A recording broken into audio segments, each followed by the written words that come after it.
Why would you do this? There is no warranty though. 12 shows and 13 transmissions. That's a wrap.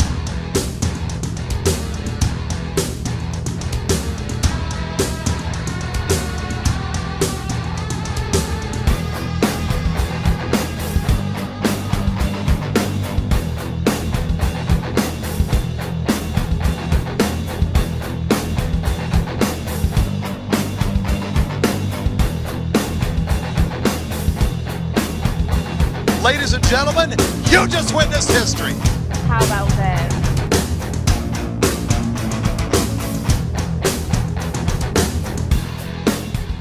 All right, as Aiden puts the final touches on the mobile food unit out here, so he was finishing welding some brackets, getting the stuff ready. We did, I don't think we have that on film, but we tried to put it on Scott's truck. The bed of the truck flexed, so definitely his truck is not going to be able to haul this. So now we're back to what are we going to use to haul this around. But we get the final touches on that. EJ takes you through the wrap because she got all this wrap on there last week, and we're working on getting that on the street. So Scott and I do a little video that whatever, we shoot a little stuff with that so you can see what it's going to look like with the doors open and everything.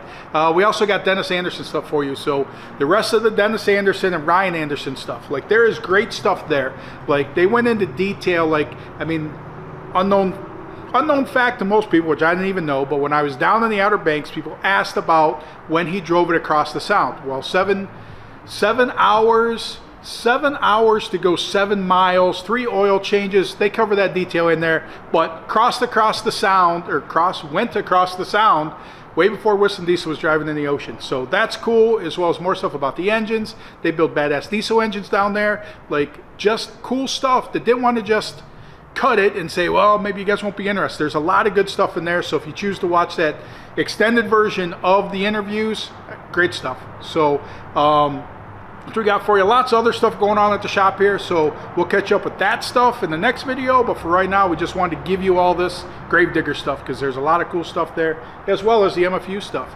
Aiden's just finishing welding on it now so that we can send this thing out. So thanks for watching, guys. Alrighty, folks. The final chapter of the pizza truck saga has been complete. I finished this wrap last week. That's what I was up to. As you can see, we did end up going with the classic Gucci print. We have the classic black and orange color scheme going on. I got these signs installed under here, which Brian will insert some clips here, I'm sure. We got the lights mounted. We have some underglow lights mounted, and yeah, it's looking like a brand new truck. That's a wrap. Okay, the new mobile food unit for Sick Pizza. It is getting done. Scotty has said we need to get out to events. We need to make sure that we get out to different things, that there's weddings and bar mitzvahs and what else? Open houses and festivals and downtown subdivision parties. So we went to the best in the area, Hunter House Hamburgers in, what town is it? Birmingham. Yeah. So we got their old trailer. They're on the food trucks now, so we got the trailer, and we've completely outfitted the trailer for Sick Pizza. So it is going to be the new Sick Pizza mobile food unit that's going to be out at those events. So, but you got to check this thing out because this is not like other ones. Check out the fancy light up sign. Well, it's daylight, so of course it's lit. But, and then you got the counters, front and back. I don't even know, Scotty, how are you going to work this thing? I'm thinking that optimally we will have 3 people in here. Somebody's going to be making pizzas, somebody's going to be cooking and cutting pizzas, and somebody's going to be selling pizzas. But we have the ability to make a ton of pizzas, so we may have 2 people selling. You know, obviously it's a trailer, so we tried to set it up as much as like our kitchen at the pizzeria as we could, but it came out awesome. Well, and the other though is this is deep dish pizza. Scotty said he has never seen a pizza trailer, truck, anything that's doing Detroit style deep dish. Nope, they're always wood fired. This is the only Detroit style deep dish trailer in the world, as far as we know. Absolutely. So, and don't quote us on that because, or I don't know, tell us you do know one. But so Scott's going to take you inside. He's actually going to make a pizza for you. So test this thing out, and we're going to get out there soon. It's April, beginning of April. Yeah. So therefore this is going to be out there making its rounds hopefully in the next couple weeks. Absolutely. Hey everybody, we're inside the Sick Pizza mobile food unit, and I'm super stoked. Like, this is something that I've always wanted to do besides have a regular pizzeria. A lot of people have been complaining or just showing concern because Oxford's a long way from a lot of people's houses. So we built a pizzeria on wheels. I've never seen Detroit style out of a food truck. There used to be one back in the day, but I haven't seen it for years. So we ended up getting the stuff. We found a truck that was mostly equipped as far as the sinks and the mechanical systems. So basically we took their grill out and we put a pizza oven in. So we've got everything rocking right now, and actually I just wanted to cook the first pizza in here. I actually made the pizza at the pizzeria. We're not going to eat this. This is just for testing purposes only, but I just wanted you to see it. So this is what you're going to get from here. That's a Detroit style that the sauce will be put on when we're done. So it looks like we need to speed the conveyor up a little bit. This hasn't had a pizza in it in a long time, but I kind of put it on the same settings as the one in the shop. But I'm thinking this thing gets a little bit hotter because it's smaller. So, but still, I'm super pumped up. We just cooked a pizza inside a trailer, Detroit style, square on a conveyor, which everybody told me I couldn't do. So,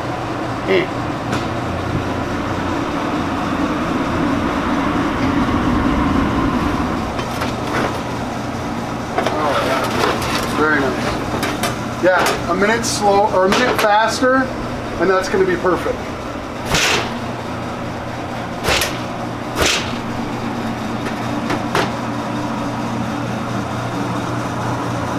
R&D, baby, R&D. Look at that. Perfect gold. Perfect. Oh, that's going to be worth the drive to Detroit. All right, so Rick, our shop guy forever, so he is retiring. Friday's his last day. He turns 67, so he's retiring at 67. So we put together some stuff for him, and Aiden's going to be bringing it around. So we got his going away gift, like his retirement gift. So we want to see his reaction to it, so we're bringing it around. So he's became a big snowmobiler, and he needs a more reliable truck. So we did get some stuff together for that. So we'll see when Aiden gets here. So. Okay, Rick. It's your retirement. You're not going to be here Friday, your last day. You're not gonna be? No, I'll be in Florida. Really? Getting the car ready. So, it's your send off for all the years. How many years you been here? 18 years. Well, if I work this year, Okay. We decided that we talked about this morning about the truck stuff. And then also you got into some trail riding lately. So, here's your retirement gift. What's that? What's it look like? well, it looks like a skidoo. And what's it in? Oh, it's in a truck, but a truck and a skidoo don't go together. Yep. So there you go. Truck and a skidoo. Truck and a skidoo. Really? It's yours. Sweet. Get out of here. Why would you do this? Because you're old. You've been here forever, Rick. Right? So, Rick, if you don't like the first drag week I did, like in all the stuff, like in the beginning, it was always Rick. So Rick was the guy that we did all the stuff, and then Rick got older and crabbier, and so. But I'm good at it. You know? But obviously, whatever. You never get into rode the this trail. sled. No, it's got no miles on it. It has like 0.2 because it got loaded on the trailer, and then Aiden and I went and loaded up this weekend in the truck. Really? So to make up for the no miles on the sled, the truck has miles on it. Oh, the truck goes with it. The truck goes with it. Really? That's sweet. So you kept talking about the truck and saying, what are you going to do with that old truck? Because that's I an could awesome use that. gift. Yep. Awesome. Get up there, let's see you. Yeah, get up on it. Well, don't fall. We don't need workman's comp on the last couple days.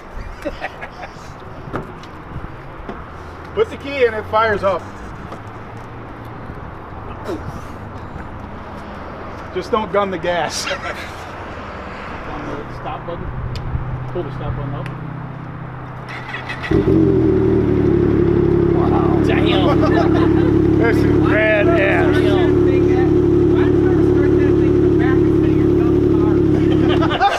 That was so quiet. This is from the IT Wait, guy. what are you gonna ride? You're gonna have to ride my old sled. You go up with me. My old sled's new. Not this new. This is sweet. I don't know how to thank you, Tom. You've been here forever. Thanks all the work you've done all the years. We'd like you to ask you to come out of retirement. Won't be this week. Wait a minute, I'm not retired yet until Friday. Mach Z Turbo 850. It's got launch on it, so it'll spool up and launch. Turbo 900. So they only made it for 1 year. Right. It's still under warranty? Yep. Yeah, and actually, speaking of which, it does have a recall. You got to take it there. They'll fix it on the recall. So, yeah, I got a letter about a recall, but now we can put it back over in storage until Friday when you, so you got something to drive home. I'm taking it home tonight. Oh, okay. Don't want to give you time to change your mind. All right, folks, we are at Digger's Dungeon. So this is the home of the notorious Gravedigger, one of the coolest monster trucks ever. So we got Ryan and Dennis Anderson gonna take a father-son, gonna take us through, tour the place, check some of the stuff out, check where it all started, check out the engine room, like a lot of stuff. There's a diesel truck or a diesel engine room here, so there's a lot of cool stuff here. We're in nowhere in North Carolina, but this is where it all started at. So thanks for watching, guys.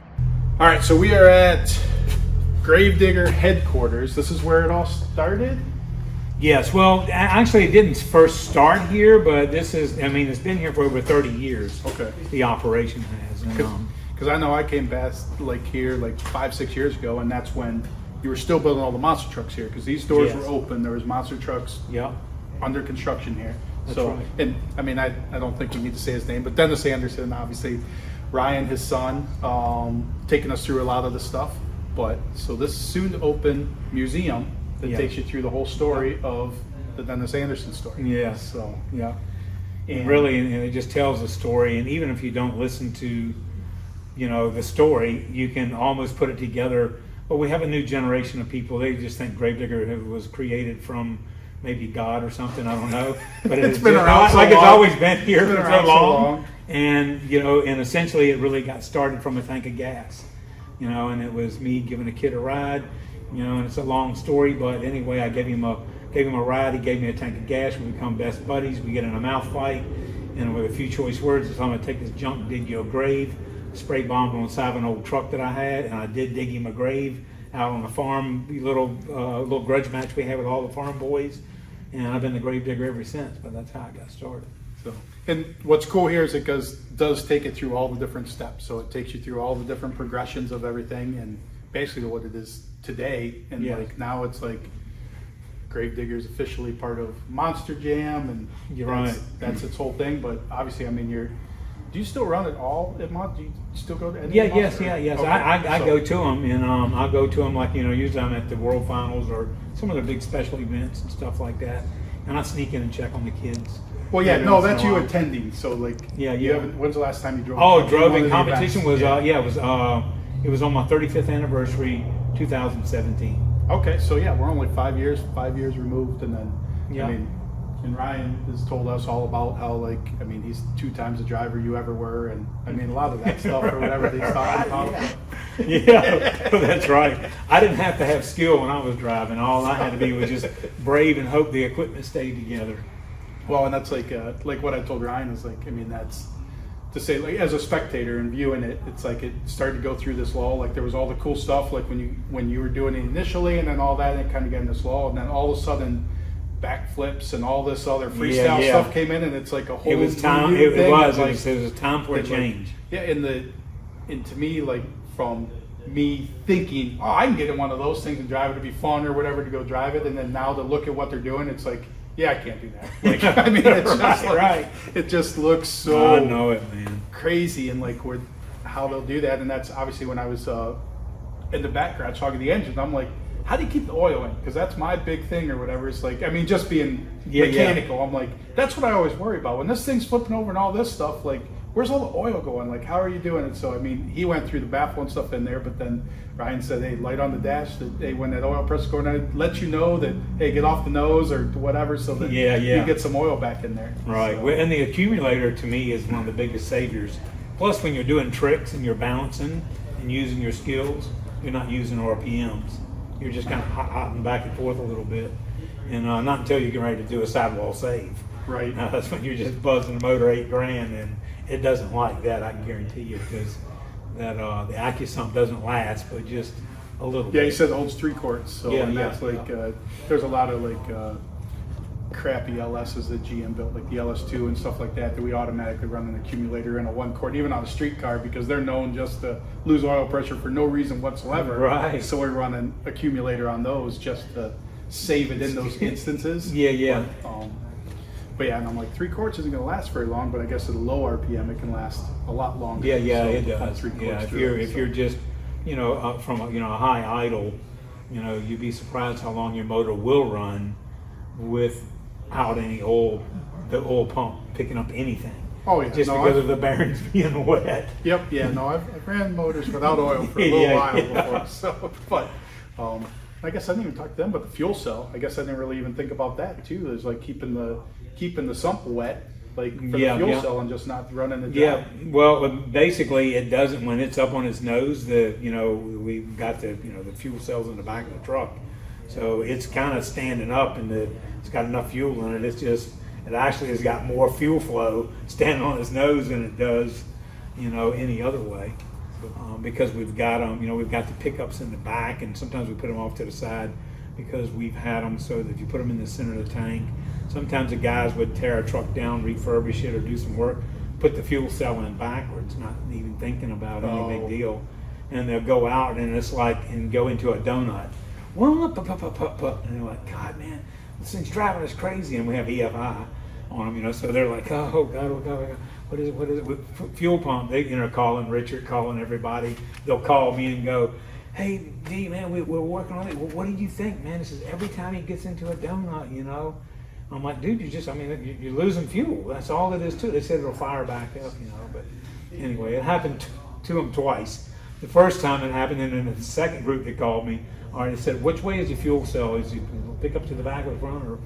And so they were like, oh, no, it's up to the front of the tank. And I said, closer to the bell housing? Yeah, I said, well, turn the fuel cell around, because that's what's wrong. So I put the fuel cell in backwards. But anyhow, and you'd have to swing it hard, but in a donut, it'll take it away. Yeah. Same thing with the oil, really. Cool. Well, no, appreciate having us out to walk around. And Yeah, then when man. is the museum going to open? I am going to do like a little soft opening. I'm going to try to have it open for my big Easter egg hunt that we're going to have here on the 8th, on April the 8th. And it's really, and sometimes I don't even really want to call it a museum. I'm just calling it kind of a rust in peace walk back in time. A rust in peace. Yeah, and that's what it is. It's my Rust in Peace Museum, and that's how it's labeled. Okay. And the reason that I labeled it Rust in Peace is because I don't have to fix up all the trucks. Because I threw all of these things away, It's like through my career, I never had the showpiece, I'm going to keep this one for a museum one day. I would tear off all the good parts, kick it out the door, throw it out back. This truck had a tree growing up through the back of it, in the engine compartment. A gum tree grew out the back of it, and we cut it out, and people kept trying to sneak back in my junkyard. So I want them digging through my dirty laundry back there. Right. So I put it out, and that's when I used to live in the brick house here. So I pulled it out in the front yard, and then we made this graveyard scene, and we called it Grandma Rust in Peace. And so that's why it's so rusty, and it just sat out forever. Because there was no room for these trucks in my building, when I had 6 monster truck teams go. Right. But anyway, that's why I call it Rust in Peace. Gotcha. No, and that's and like I said, when I came before, literally it was these doors were open and there was trucks in here and everybody Yeah. working on the trucks, Yeah. getting ready to go, and then there was all kinds of rigs out back. Like And that whole center shop right there, that's when we changed. We used to fab all the chassis in this one bay here. Then we ended up with, half of that building fabbing chassis, and we built, I think about 100 and something chassis a year, 100 and something trucks. But we had a big crew of people here too then. And then they moved everything to the global headquarters, kind of done a little switcheroo with Monster Jam, and then we just got, left standing here on the property with a few trucks, and I'm still playing trucks and still a part of it with the kids anyway.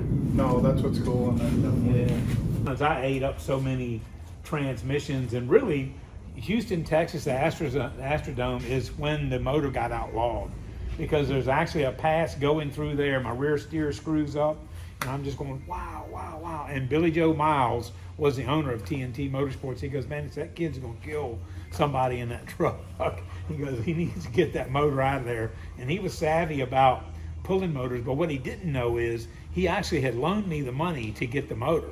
He owned he owned the company, and what they done was the people running the company for him fronted me my T-shirt money, and I paid $41,000 for this Rodak motor, and I lived in like a $21,000 home back then on 5 acres.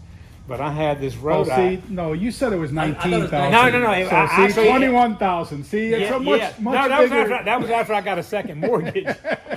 So it was either, and it might have been 17,000. I just know I had like a $200 a month house payment, and that was pretty strong back then. But anyway, the roof was leaking on my house, but I had a 557 Rodak motor with a set of Bachman heads on it. It was solid block, solid heads with a 1471 on it.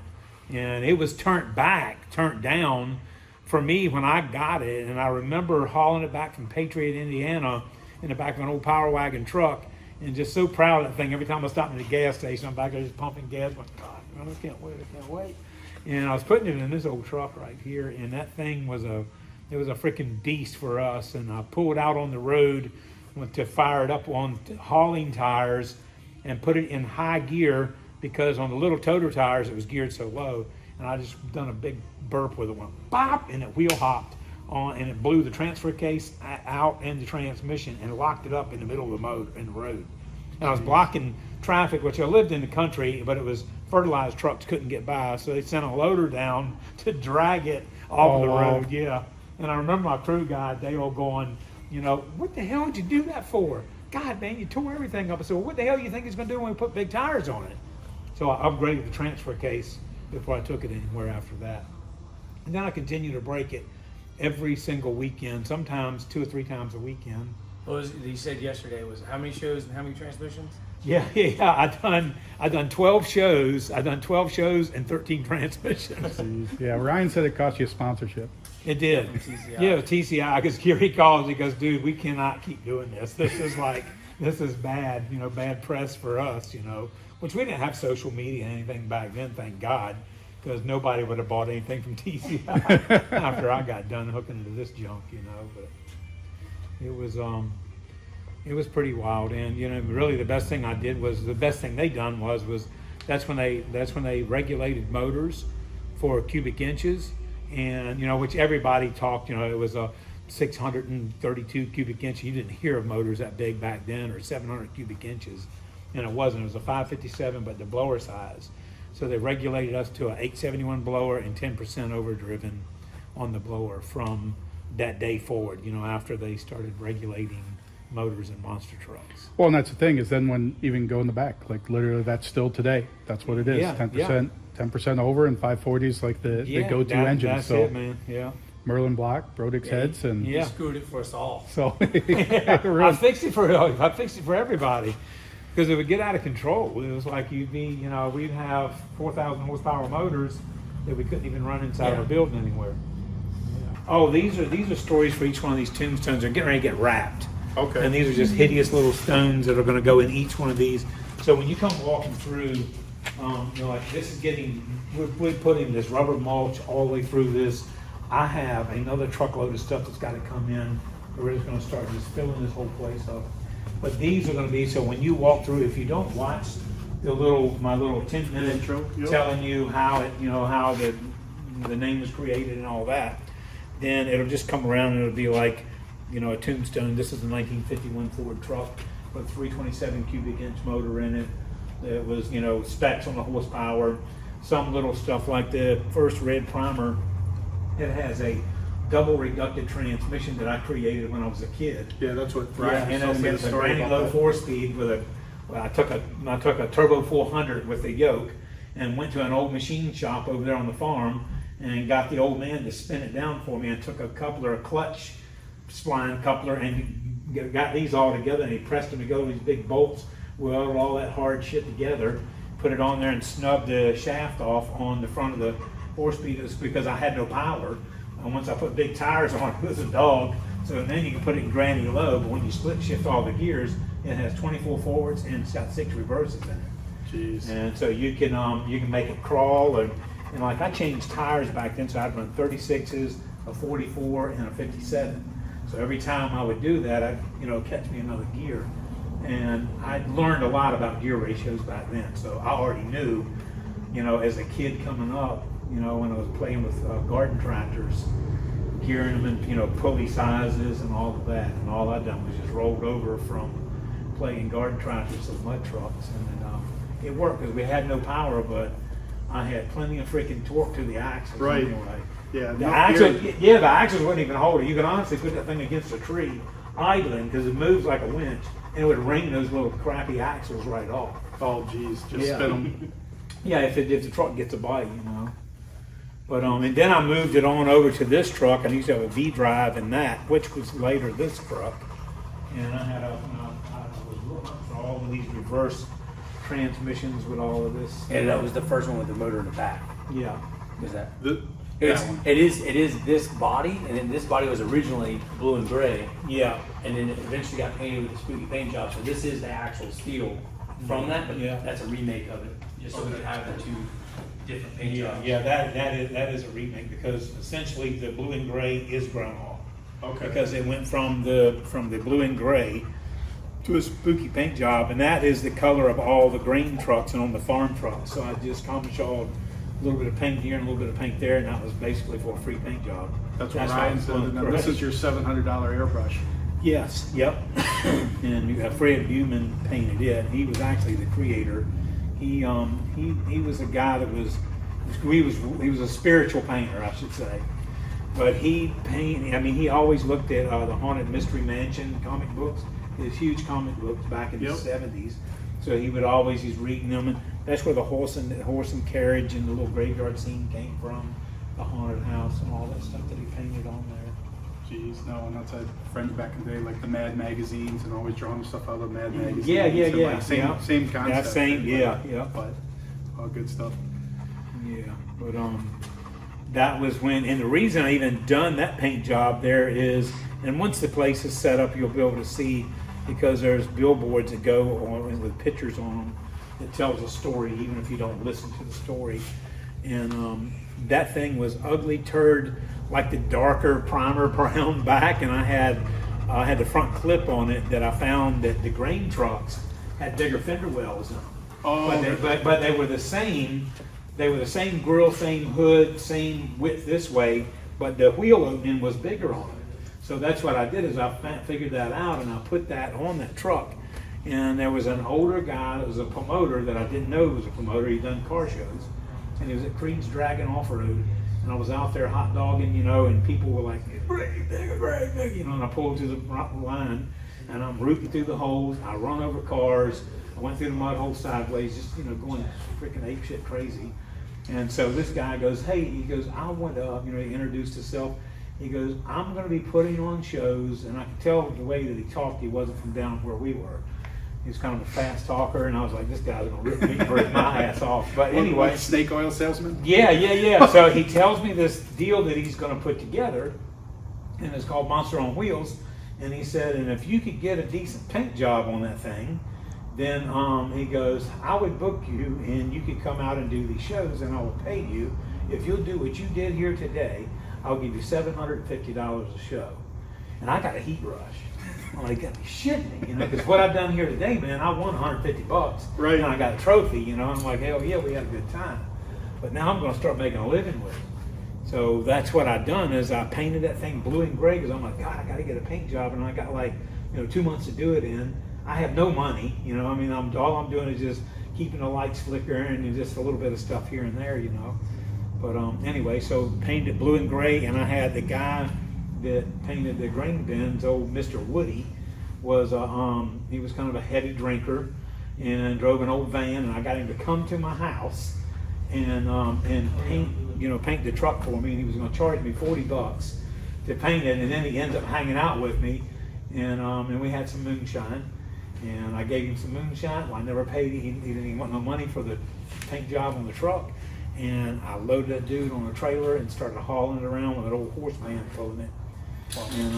And I remember I made 8,000 some odd dollars with the truck on this little tour. And when I got done with that tour, I was getting ready to book up another one, and that's when I quit the farm operations. Man, I made just as much money, man, with my truck than I did, working on the farm. And really I didn't, because in my mind I thought I did. Right. Yeah, like anything, the expenses that you put into everything is always I don't more even count than that. I know, I didn't even count that. All I'm counting is how much I got paid to run this tractor and to sow bags of corn, and how much I got paid to show off in my truck and do what I want to do. And I didn't even take in the fact that, I bought another carburetor, I bought, gas and whatever. We didn't stay in hotels. We stayed in the truck and took showers at fairgrounds and stuff like that back then, But it was good. And then I remember the next year I got my first year that I'd done my spooky paint job, went back to this guy again, and I got a little raise from him, and I started hauling his other little vehicle around, and that year I grossed $21,000. Oh, wow. So, man, I was on high cotton then.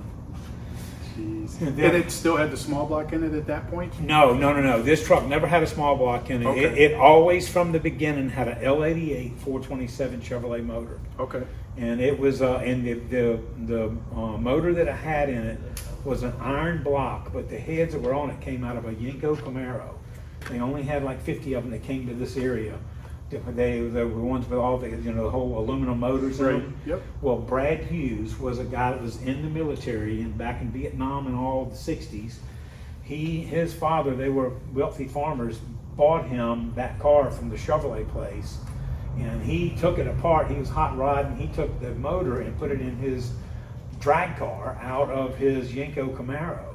And I didn't even know what it was until a collector come around to buy the heads from me. And I was kind of like, oh, and he offered me $2,000 for these heads back in the day. And back in the day, a set of 990 cast and old steel heads, you got them for $450. Right. And I was like, oh no, man, these heads are, I wouldn't sell them, wouldn't do anything. And I swear to God, I think I ran it about 2 more weeks, and I dropped a valve.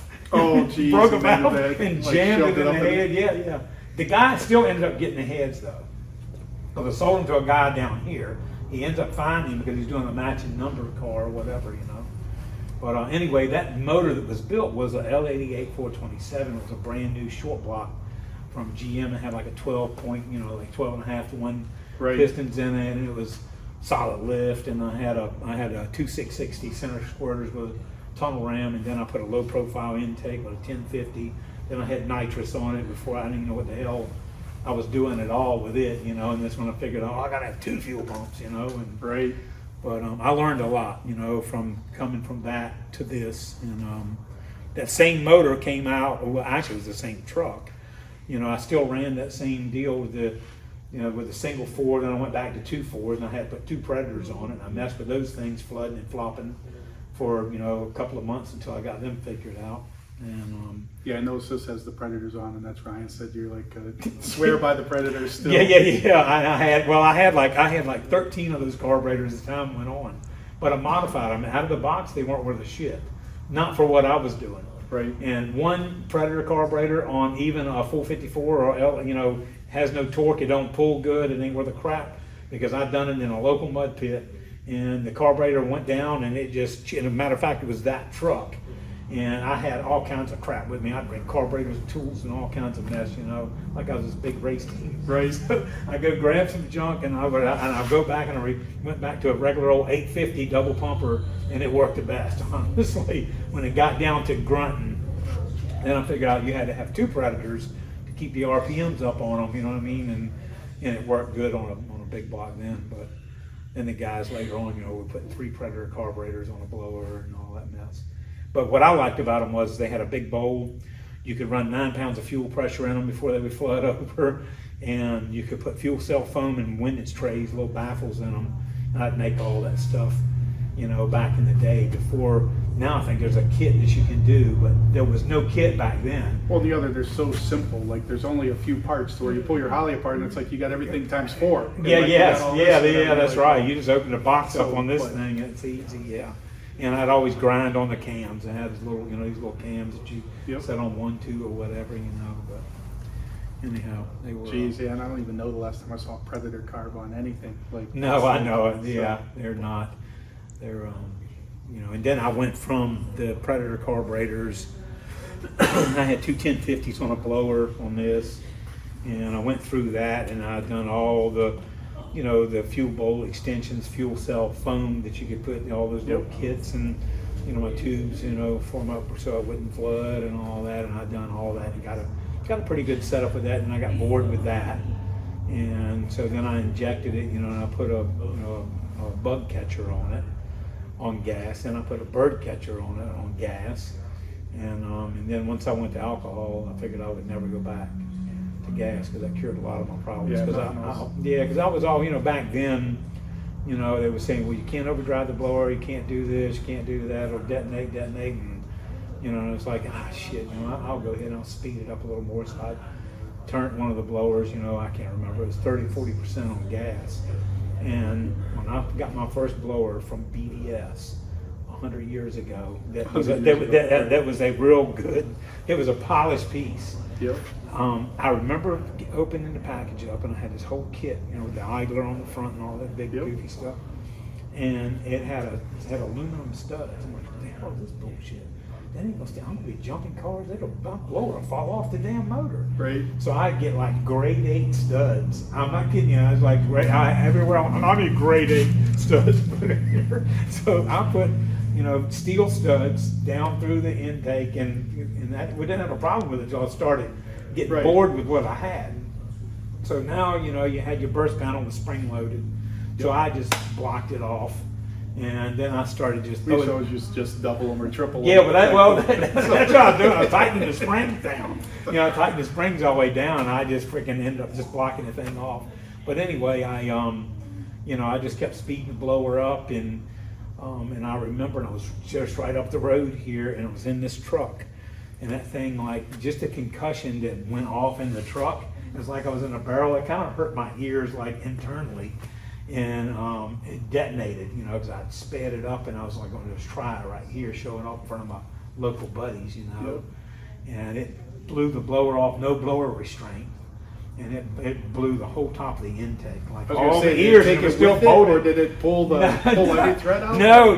It broke the intake because it was it's kind of like a flange deal, and it wasn't really a real stout intake. Yep. And the part of the flange was still bolted to the blower.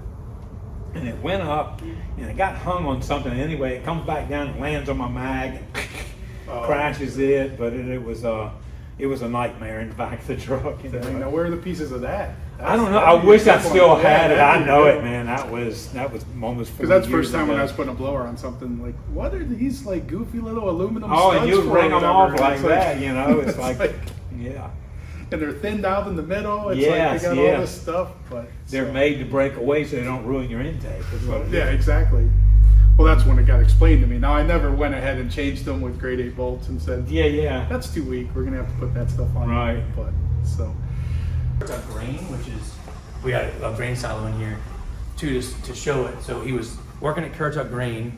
He was best buddies with the owner's son, and the owner's son and him would always go back and forth. The owner's son, you know, big farm operation. He's got a nice truck, biggest tires, this and that. Dad's scavenging together junk parts, you know, of 327 out of a Corvette and combine tires and this and that. And he did the transmission transfer case setup is really wild. You'll like that a lot. But basically, he was bragging up his truck, and they have this spot in one of the fields that was wet. And his boss's son said, that thing's junk, blah, blah, blah, and like really hurt my dad's feelings about it. He was proud of it, he didn't have a lot of money, he put it together himself. So a few choice words, he told the boss's son that I'll take this junk and dig you a grave, and they wrote Gravedigger on his time card. So that's how the gotcha. name So got that's started. where the name He went started. home, spray bombed it on the side of the truck, went and kicked his ass in the field. So that's where it all started. And then, Hey, how's it going? all right. But so yeah, then it got the red primer paint job. It ran mud bogs locally, just for fun, basically, with the transfer case thing. So didn't have a lot of money, couldn't really build the motor up to be anything powerful, and you got 67-inch tire, I think it is, to spin in the mud. So stock 327 out of Corvette, it was his favorite one. He knows the year and everything. He barely remembers my birthday, but he knows Gotcha. the year of that. Yeah, So when we exactly. remade this thing, this is a remake of it. We had to get the exact rims that he used off the exact combine because the front and rear are different.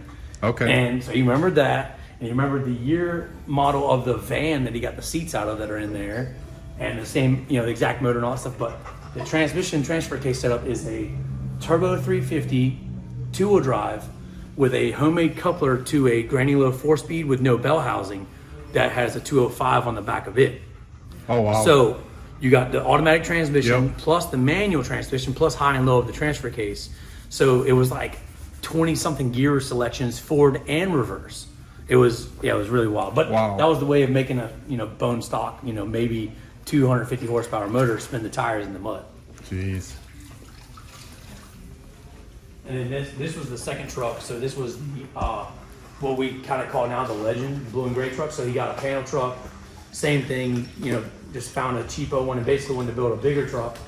Moved from this, so he kind of disassembled this thing to put this thing together. This one had a little bit bigger tires. He put the motor in the back of this one, which was like wild. It was crazy. Nobody really had done that before. He just did it because it looked cool. And the blue and gray came from the Kurtuk grain company that he worked for. He still worked at the farm. Every one of their vehicles was blue and gray. So he got a free paint job, blue and gray. Okay. So it still had the Gravedigger name and stuff like that. He was, getting a little more known around the local community of mud racing. So he did the blue and gray paint job. So this was the first panel truck. And this truck actually got repainted into the spooky paint job and actually ran these tires. Not the exact ones, but the exact tread pattern and everything. Ran the tractor tires for a little bit with the spooky paint job, and then it went to an official monster truck. So this one was this truck is where the transition was made to an actual monster truck. So it was, there's a few local mud bogs and they have car crushes going on. One guy couldn't make it, truck broke down. They'd pull their monster trucks with 250 F-250s with a 460 big block in it, so they break down all the time. Right. Well, one guy couldn't make it, so hey Dennis, will you do it? And he was freaking wild, so he smashes the cars, and then they start booking him, so he starts becoming a thing. Biscuit, stop, buddy.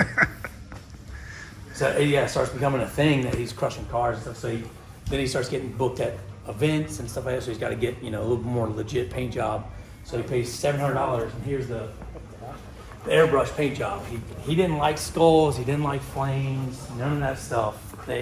But the name Gravedigger was there to stay, So he found this crazy hippie motorcycle paint job guy, airbrush guy, and said, "Hey man, I need a paint job to match the name." And this guy was all on. If you've seen the guy, you'd instantly be like, "Yeah, That's he's the that that's guy." the airbrush guy. Yeah, he's that guy. Unfortunately, he's passed away now, but so he drew this drawing up for Dad, and Dad was kind of like, and he has the we have the sketch somewhere, and it's Dad was kind of, maybe, and then he paints it, and before he clears it, he asked Dad to come over. It's $700, he's gonna paint an airbrush The whole entire thing for body. $700. Yeah, you can't get a freaking mailbox So- done for that nowadays. Right. Well, $700, he does the whole thing. He asked Dad to come over before he clears it. Hey, before I clear it, I want you to make sure that you don't want to change anything. He shows up and he's like, "Oh my God, it looks terrible." He hated it. He's like, "Oh my God," he's freaking out. But he's got to pay, and he's like, $700. That was a deal breaker back then, for him. Well, then he clear coats it, and it was wham, huge, all the difference, complete 180 from what it looked like before. But so that is what's left of the actual original paint job, untouched. You see the back half. Yep. When the first time the truck crashed, he actually stood it up and like can't say totally crashed, but he stood it all the way up and it crushed in the back of the cab. So that's where they patched it up, and I guess he wasn't willing to pay for the extra nice paint then, so it didn't really last. But yeah, so this is the original one. This was originally was blue and gray. This is a remake. This was originally the blue and gray with tractor tires. Got the spooky paint job, and then got the monster truck tires. And this is the one that he really like hit the map on. On TV, he beat Bigfoot, the Kong brothers, all the big name people at the time. He beat them on TV with this truck right here. And that was when Gravedigger really like hit the map of monster trucks. Wow, and like you look at that frame or whatever, and you're like, that would never last nowadays. Yeah. Like literally still just a regular Chevy truck frame. Yeah, so and these axles are some crazy, I think he says out of an Oshkosh, like a snowplow truck, some wild thing. And look at the center section, how long it is. Jeez. So it's got like a dual ring gear setup in there somehow. And the axle shafts are like 2 5/8. Wow. They crazy. And he welded them. He's always proud of that. They never break. They never broke. But yeah, so he actually talks about this one. He did two leaf spring monster trucks throughout the career, which was pretty short lived until we went to a real 4-link suspension and everything. But he says this was always the best riding one, and it's a lot. He says it's a lot to do with the leaf springs being kind of narrow on the housing, so it gave it a lot more articulation. So we land on the cars, it would kind of float around a little bit better. And then with the motor being so high and so far back, this thing was just always on the back tires. You know, it was picking the front end up, which was cool. And which he was loved, cool at the time. Oh yeah. That was the big thing. That was the backflip of that time, you know. But he loves the Predators. He's busting on our guy Cliff that works with us. He put the Predators on the wrong way. He's like, no, you can't do that because I couldn't afford the bell crank and all the setup to make them run that way. You got to turn them the other way so you can get a regular setup. But like, Predators was his thing, man. He loved those. He was like, he'd always brag up like, hey, I could tune a Predator in better than anybody. But that was his thing before, fuel injection, obviously. And then this truck's been altered from its original state, but this was number 2. What we call number 2 is the second monster truck. So this is the one he built as like this race truck. This one was gonna be badass. It was low, it was wide, all this stuff. It was lightweight because this one was like 18,000 pounds. This one's gonna be around like 12,000 pounds. Well, it was still leaf sprung at the time. Like I said, it's been since back in '93, I think it was.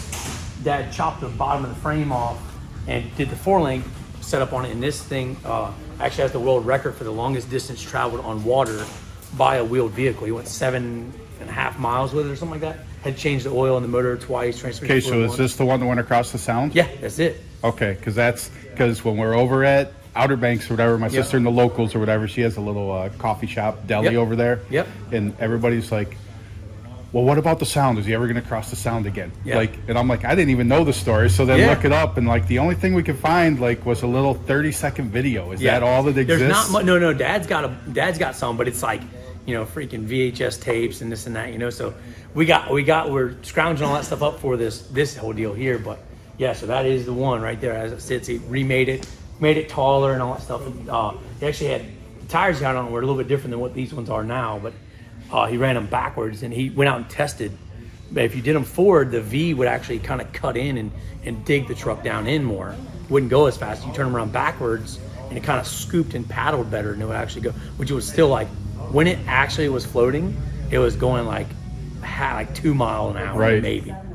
Yeah, was that the 7? Yeah, what was it? 7 miles, 7 hours? Yep. Was that the? Yeah, that's it. But the deal is the majority of the Sound out here is very shallow. It's a body of water between. It's got it's brackish water, so freshwater rivers rolling in, also inlets to the ocean. But it's very shallow. Almost the whole way he was touching ground. So as long as it was like 4 or 5 feet, he was on the ground and he could actually move good.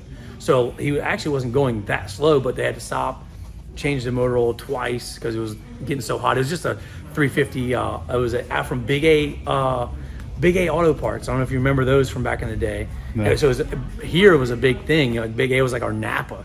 Well, they actually sponsored like crate motor deal or something. They sponsored him with a 350 crate motor, just a bone stock one. But it was deteriorating the oil, running so hot for so long, and they were taking buckets, splashing radiator, trying to keep it cool. But so changed the motor oil twice, transmission fluid once, and of course the Coast Guard and everybody's like zoomed in, like don't drop a drop, So yeah, actually Finnegan would love this. My uncle, he was a freaking wild man. He had a jet boat at the time, and he would pull the distraction when we had to change the oil. Which I say I was like freaking 4, had a mullet, but Gotcha. My uncle would rip past and like try to get the Coast Guard to chase him with the jet boat to try to get a distraction while we're changing oil. So they would get off our backs, like to let us okay, we're not gonna make a mess, just like let us do our thing. But yeah. So is that ever be allowed again? Yeah. So actually, me and Adam want to do something with it, but nowadays the rules and regulations are crazy, so we got to go through it. But Adam wants to break it, but we want to do it out in the ocean, like on the ocean side. So we're going to need to do dual wheels to keep. Have you keep seen it the stable. Whistling Diesel? Yeah, Whistling Diesel. Yeah. We Like don't want to get 18 million views or whatever. We don't want to get in the same trouble he did. Supposedly he got slammed for a bunch of stuff, but I don't think so, because I mean he went and he had the boat number or whatever on okay. it, like he licensed it as a watercraft type okay. deal. So I think that it was more at the boat launches where he would catch crap or whatever. Gotcha. But we want to try to do beat the 7 mile deal. We want to go down the ocean front and just as far as we're willing to go, just all day long, put some fishing rods out the back and hang out. But yeah, so we got plans on it. It's just, along with a list of million other things we plan on doing. All the other viral videos Yeah. we always think of and say, exactly. Man, this would be awesome. Yeah. But this thing originally was the race truck, like I was saying about. But my favorite thing about this truck is when it came out in 1989. The house we lived in, which I wasn't even born yet when this thing was first built. I was born in November 1989. It came out at the beginning of 1989. Well, the house that my dad had at the time was $19,000. He got a mortgage for $19,000. All he could afford. He got that before Gravedigger was really even a thing. Well, by this time, Gravedigger's becoming a thing. It's a big deal and this and that. So he gets another loan for a $40,000 Rodak, and it's like I think it had 12 or 1471 on it. Like it was legitimate. Like it was 2,000 horsepower motor. It was wild. But he was like, I'm gonna freaking smoke them all.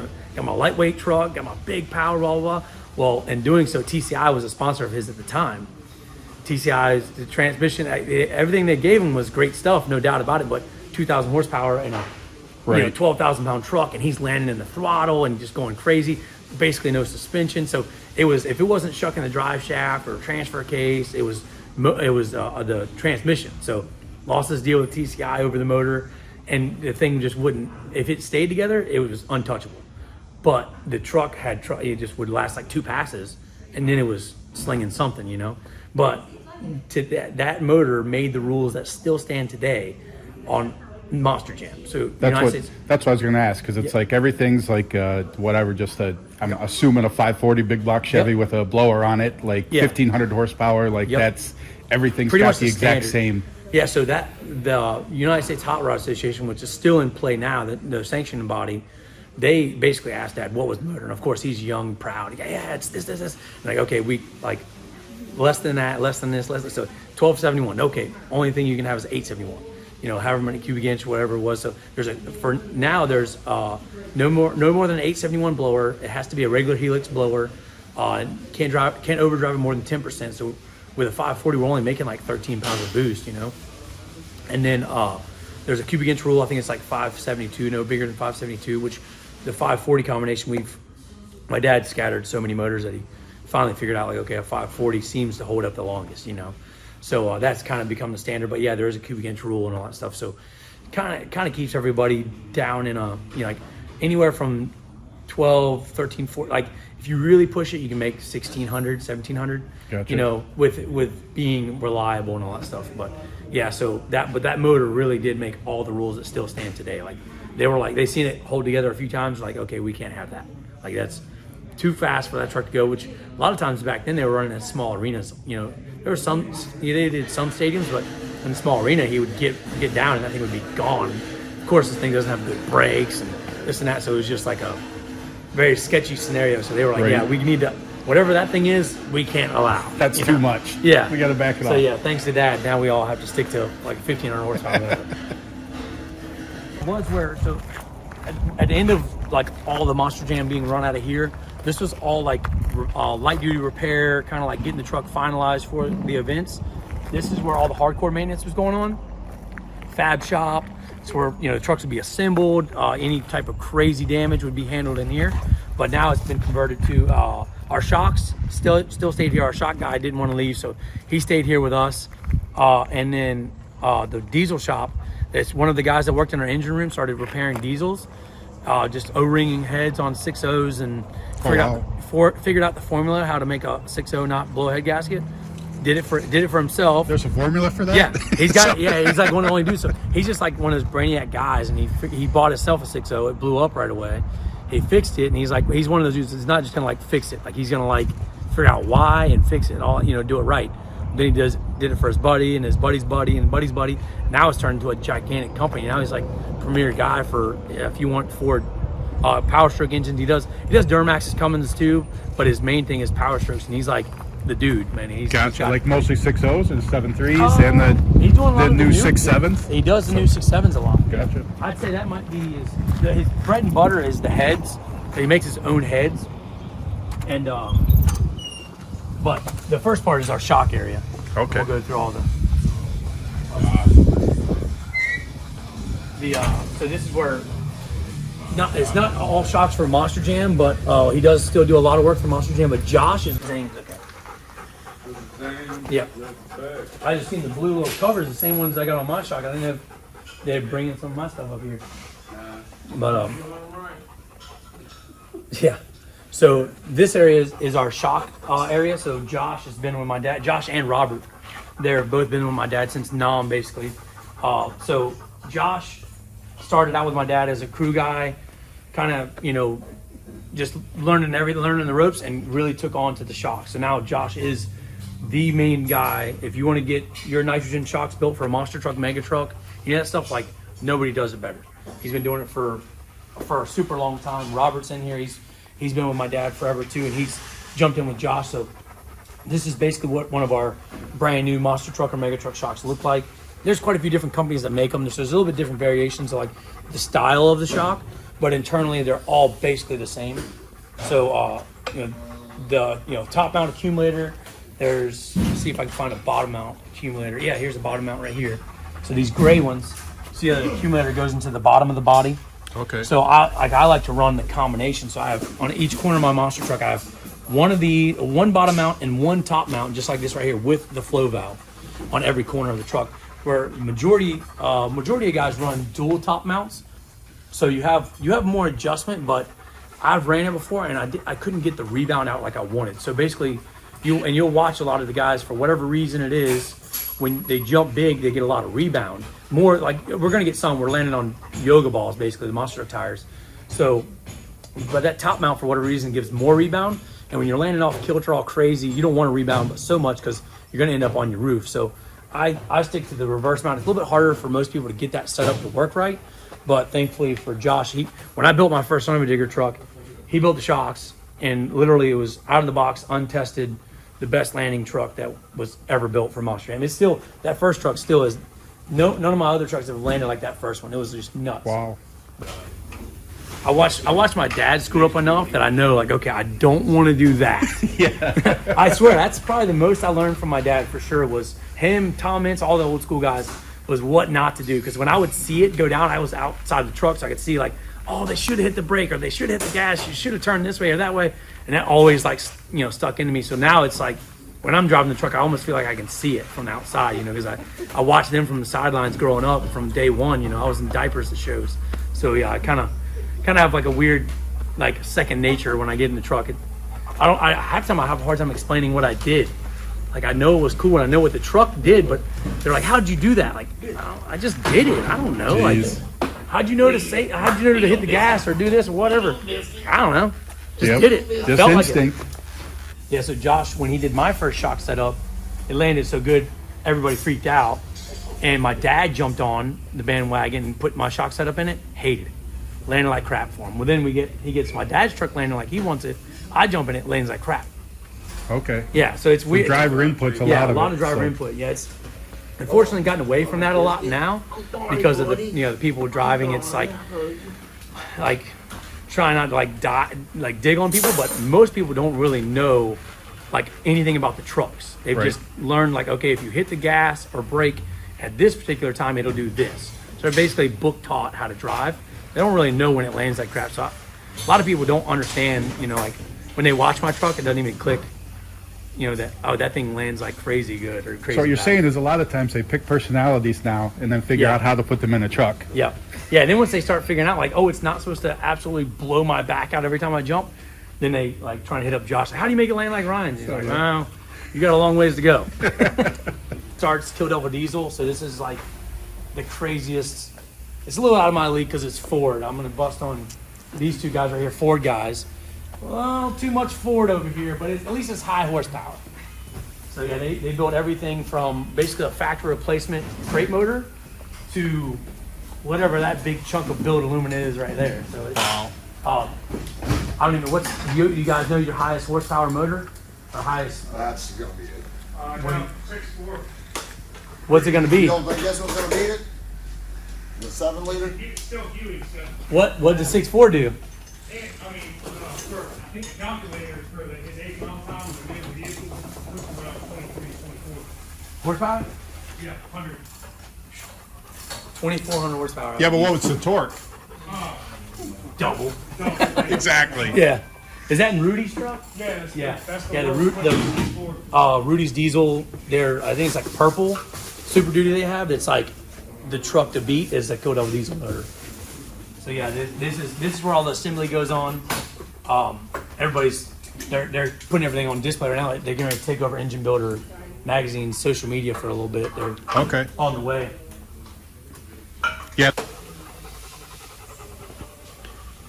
So you guys do all the blocks and the billet stuff in-house, or somebody's... Not that one, no, but your regular cast iron engine we do, yes. Y'all, the machine- Gotcha. yeah, well, Yeah, that's down there. All right, two so this blocks you got to later. build a block with a cast factory-style head, or... that's probably that's their Icon head. Okay. So they there's a whole rack of them over there. They made their own version of, I think, all Ford Super Duty engines. So like I was saying about the 6.0 deal, Jared, which if you see Jared, he sticks out like a sore thumb because he's 7'2". But he's the one that made the bad decision of buying a 6.0 and blew the head gasket. And being the freaking maniac he is, he's like, nah, I'm gonna figure out why it messed up and fix that. And then it just was like a crazy snowball effect till now he's got all these guys in here building motors, everything from the wild as you can get to bone stock. It's crazy how big the engine stands have to be for diesel stuff. We don't use big engine Yeah, I stands know. like this for When he got gas. his first one of those in, I'm like, what the hell are you doing with this? Like, what is this thing? Because it's on a crank rotate, everything. He's like, oh yeah, well, I mean, diesel motors are pretty heavy. Jesus.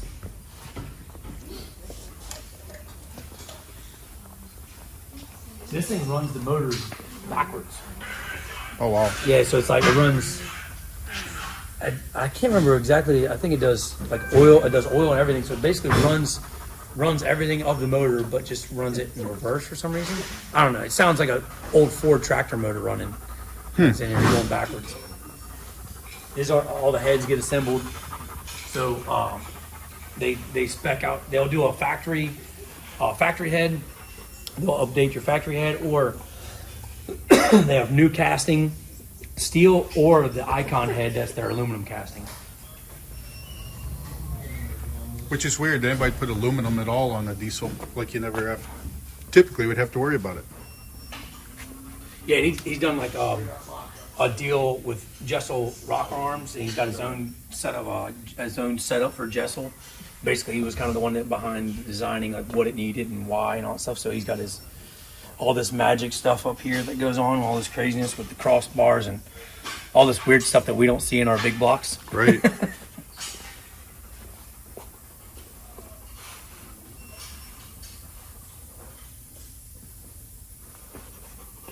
So this is the engine shop of the property. This is Midget Motorsports. Richard Midget right here. He has been with my dad since I don't even know when, super long ago. He came to my dad as a child and started building motors. Yeah, the day I was born basically. But so this is basically like a standard monster truck engine right here. 540 cubic inch.